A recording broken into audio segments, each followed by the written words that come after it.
ஐயா என் ரூட்ல ஏசி இருக்குதுங்க. செல்லாது செல்லாது. ஐயா என் ரோட்ல கார் இருக்குதுங்க. செல்லாது செல்லாது போப்போ. என்ற வீட்டுல எதுவுமே கிடையாதுயா. ஏண்டா கருத்துலாத நாயே. ரேஷன் கார்டுன்னு ஒண்ணு இருந்தாதான் நீங்க வந்து மானியம் கேட்பீங்க. இனிமேல் ரேஷன் கார்டும் கிடையாது, ரேஷன் கடையும் கிடையாது. பசுபதி வண்டியை கட்டுறா. நீங்க கேட்டு இருக்கிறது radio simplicity with me RJ பாலாஜிங்க.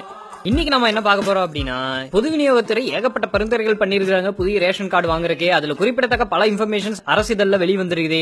AC இருக்கிறவங்களுக்கு ரேஷன் கார்டு கிடையாது, கார் இருக்கிறவங்களுக்கு ரேஷன் கார்டு கிடையாது. அது போக குடும்பத்துல ஏதாவது ஒருத்தர் வருஷத்துல 1 லட்சத்துக்கு மேல சம்பளம் வாங்கினா அவங்களுக்கும் ரேஷன் கார்டு கிடையாது.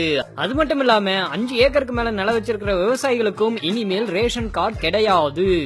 ஒருமா பொங்கப்பா, நாங்கெல்லாம் central government state government employees அப்படின்னு சொல்றவங்களுக்கும் சரி, இல்ல ரிட்டையர்ட் ஆனவங்களுக்கும் சரி, இனிமேல் ரேஷன் கார்டு கிடையாது.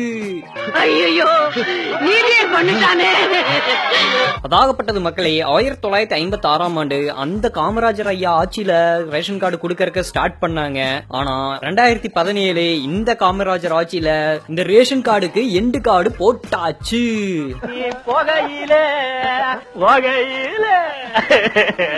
இதுக்கு அமைச்சர் காமராஜ் என்ன சொல்லி இருக்கிறாருன்னா, அரசியல்ல மட்டும்தான் தம்பி வந்திருக்குது, தமிழ்நாட்டுக்கு இதுக்கு எந்த விதமான சம்பந்தமும் கிடையாது, ஆஸ் யூசுவல் தொடரும் இருக்கிறாரு. ஒருவேளை உள்ளாட்சி தேர்தல் வரைக்கும் தான் தொடருமோ, கொளுத்தி போடுவோம். ரேஷன் கார்டு பத்தின இந்த rules and regulations Congress government இருக்கும்போதே உள்ள கொண்டு வந்துட்டாங்க. ஆனா நம்ம முன்னாள் முதல்வர் ஜெயலலிதா அவர்கள் தான் எங்களுக்கு கொஞ்சம் கால அவகாசம் வேணும் அப்படின்னு சொல்லி தள்ளி போட்டிருந்தாங்க. ஆனா செப்டம்பர் மாசம் அவங்க அப்போலோக்குள்ள போனதும் போனாங்க, அக்டோபர் மாசம் இதுக்கு சைன் ஆயிருச்சு, நவம்பர் மாசம் நீட்டுக்கு சைன் ஆயிருச்சு. மொத்தத்துல எல்லா பயவுலைகளும் ரைடுக்கு பயந்து கையெழுத்தா போட்டு தள்ளி நம்ம தமிழ்நாட்டோட தலையெழுத்தையே மாத்திட்டாங்க. இந்த நாட்டை விட்டு போற தர வழி இல்லையா?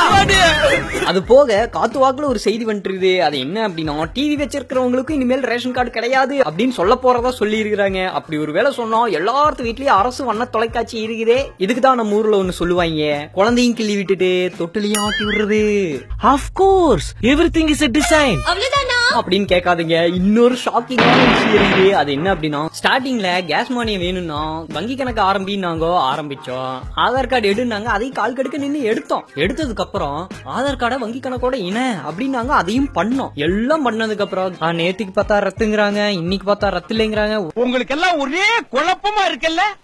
ஆமா, ஏற்கனவே சொந்தக்காரங்க வீட்டுக்கெல்லாம் போனோம் அப்படின்னா ஏத்த ரகமாவே பாத்துட்டு இருப்பாங்க. இதுல கேஸ் விலை வேற ஏறி போச்சுன்னா அவங்களோட பிஹேவியர் எல்லாம் எப்படி இருக்கும்?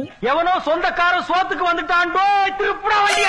வருஷம் 1 லட்சம் ரூபாய் வாங்குற நம்மளுக்கெல்லாம் மானியம் கிடையாது அப்படின்னா, மாசம் 1 லட்சம் ரூபாய்க்கு மேல சம்பளம் வாங்குற நம்ம எம்எல்ஏஸ்க்கெல்லாம் உணவு மானியம் இருக்குது, போனுக்கான மானியம் இருக்குது, பெட்ரோல் மானியம் இருக்குது. அது போக ஏகப்பட்ட விதத்துல டிஃபரெண்டா மானியம் இருக்குது. அவங்களுக்கெல்லாம் என்ன பண்ணுவாங்க?